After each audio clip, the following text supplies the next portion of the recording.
Bonjour, alors je vais vous parler du dernier livre que j'ai écrit qui s'intitule Enquête vers nos origines.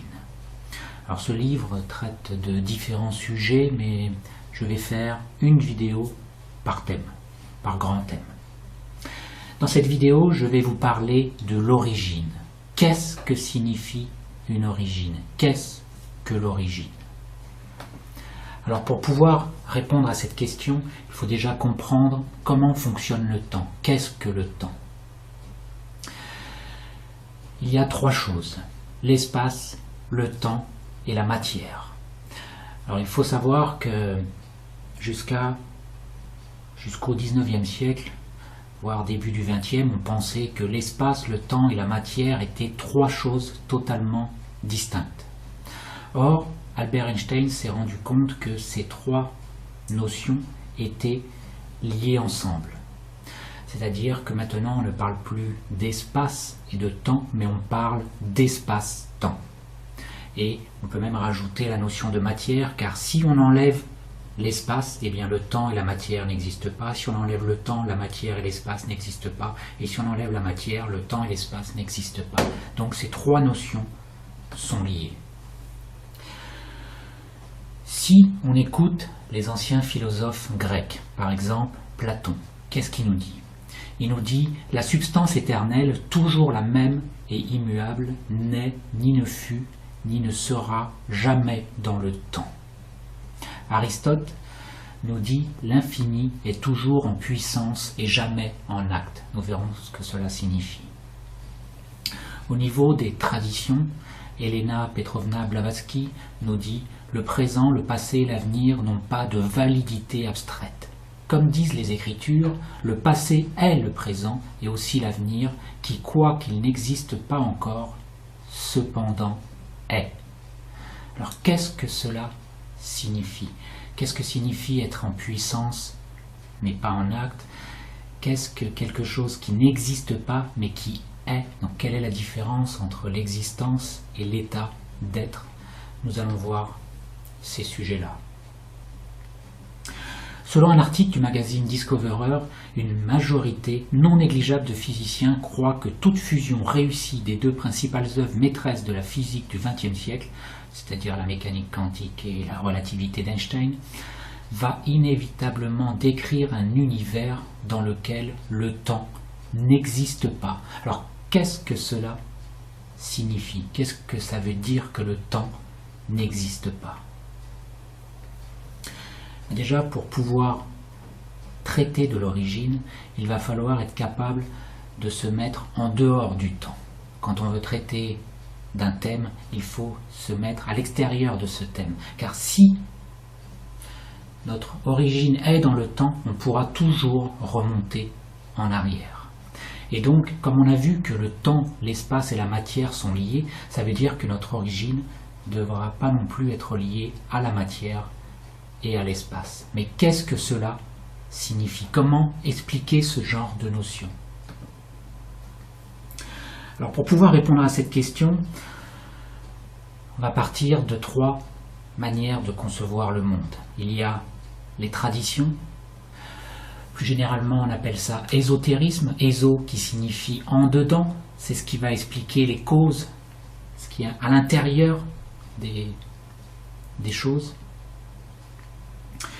Il y a les sciences qu'on va appeler exotérisme, exo qui signifie à l'extérieur. Donc les sciences, elles, vont parler de ce que l'on voit, de ce qui est sensible, de ce qui est réalisé, de ce qui est en acte, alors que l'ésotérisme va parler non pas de ce qui est en acte, mais de ce qui est avant l'acte, de ce qui a généré l'acte, de la cause fondamentale de l'acte. Et les philosophes, eux, ils vont faire le lien entre les deux. Ils vont bien permettre de naviguer entre les deux parce que ces deux mondes sont un peu distincts mais totalement complémentaires.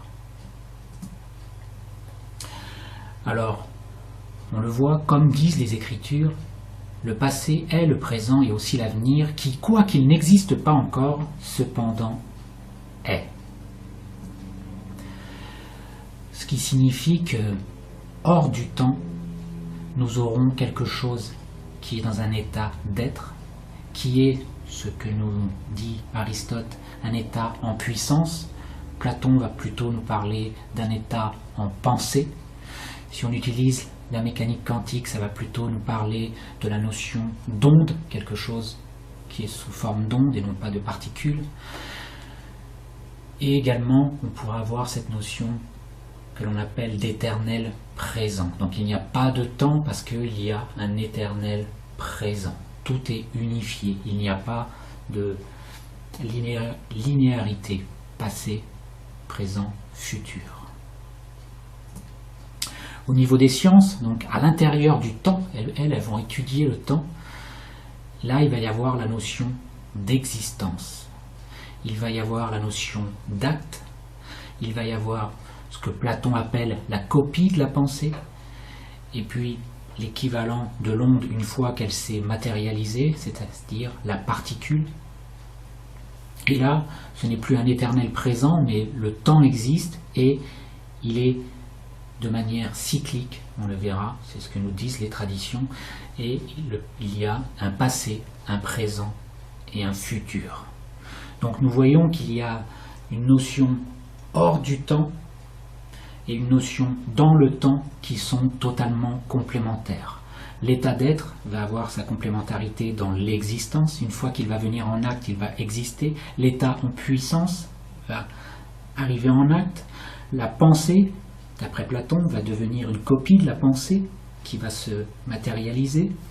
Une onde va devenir une particule et l'éternel présent va devenir un temps linéaire, passé, présent, futur. René Descartes nous a dit « je pense, donc je suis ». Donc l'état d'être est issu au niveau de la pensée. Au niveau des sciences, on aurait pu dire « j'agis, donc j'existe ». Car le fait de penser, une fois que la pensée se matérialise en acte, en action, eh bien l'état d'être devient un état d'existence. Donc il faut bien comprendre la différence entre l'état d'être qui est ce qui va générer un acte, qui est la cause fondamentale d'une action. Alors, on pourrait parler de qu'est-ce que la vie et qu'est-ce que la mort. Eh bien la vie, tout simplement, ça va être le passage de l'état d'être à un état d'existence. Et la mort, le passage d'un état d'existence à un état d'être. Alors, dans la symbolique, l'origine va être symbolisée par le zéro. Le zéro, on a toujours tendance à dire que c'est le néant. Et le néant, pour beaucoup de gens, ça veut dire il n'y a rien. Or, en fait, le néant, c'est le contraire de rien. Car c'est plutôt un tout. C'est un ensemble de potentiels. C'est un tout considéré d'une manière unifiée. Pythagore, dans son école philosophique, avait écrit « Dieu a tiré la terre du néant comme il a tiré le 1 du 0 pour créer la multitude ». Qu'est-ce que cela signifie? Cela signifie que le néant, en fait, c'est l'intégralité des potentiels. Par contre, ce potentiel est juste dans l'état d'être. Il n'est pas dans l'état d'existence, c'est-à-dire il n'est pas passé à l'état d'acte. Il est juste au niveau, si on peut le considérer, comme si c'était une pensée. Mais il n'a pas été matérialisé dans les faits. Donc c'est vraiment l'ensemble des potentiels non concrétisés.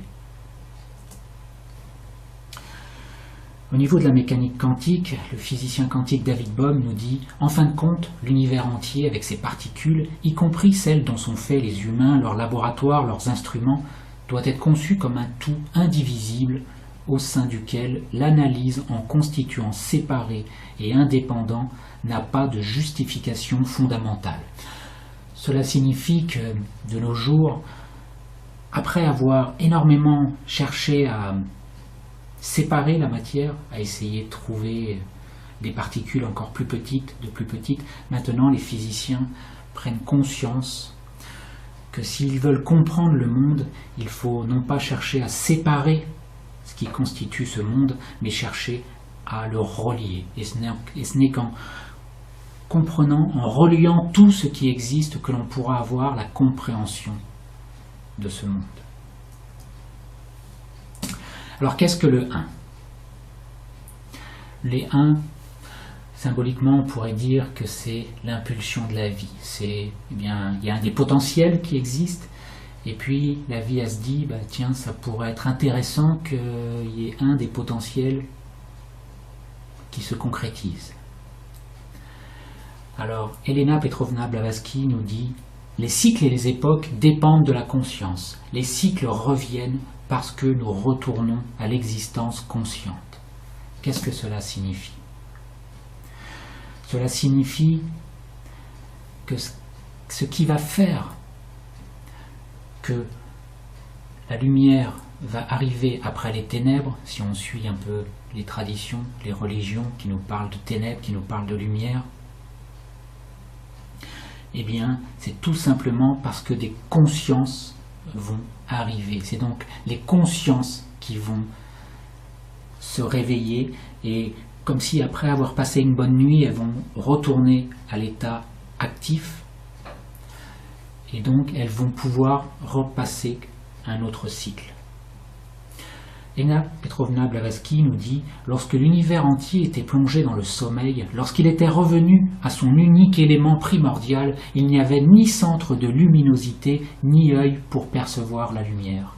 Et par conséquent, les ténèbres remplissaient le tout sans borne. » Cela signifie que la différence entre la lumière et les ténèbres, c'est tout simplement qu'il n'y avait aucun œil pour voir la lumière.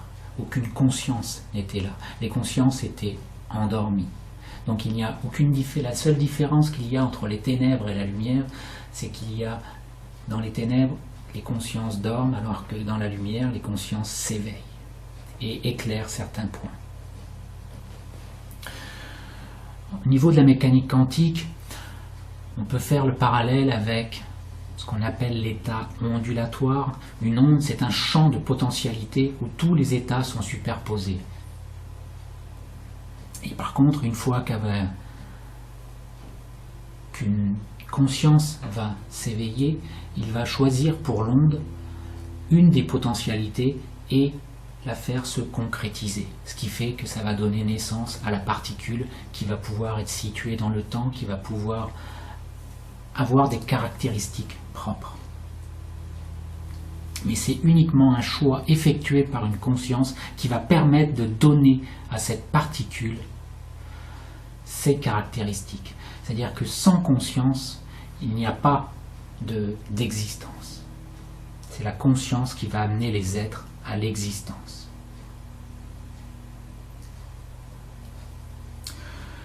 Un autre physicien quantique nommé Werner Heisenberg nous a dit que l'idée d'un monde réel et objectif dont les parties les plus petites existent objectivement à la manière dont les pierres ou les arbres existent, indépendamment du fait qu'on les observe ou non, est impossible.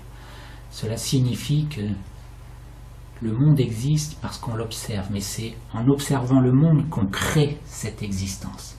S'il n'y avait pas de conscience, il n'y aurait pas d'existence. Donc l'observateur n'est pas juste un observateur extérieur, mais il co-crée le monde dans lequel il vit. Alors ensuite, on va parler du 2, qui peut se résumer en la notion de dualité. Qu'est-ce que la dualité à son origine ? Elena Petrovna Blavatsky nous dit « Ce ne fut pas une pensée mauvaise qui donna naissance à la puissance opposée, mais bien la pensée percée. » Ce qui signifie qu'en fait, le simple fait qu'une conscience fasse un choix et décider que parmi une infinité de potentiels, il y en ait un qui se concrétise, eh bien cela a créé la dualité. Car la dualité, c'est justement cette potentialité qui va se concrétiser, qui est duel par rapport à toutes les autres potentialités qui n'ont pas été choisies.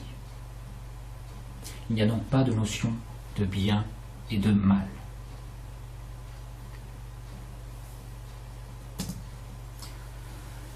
Et là, on pourrait également venir symboliquement, qu'est-ce que signifie diable?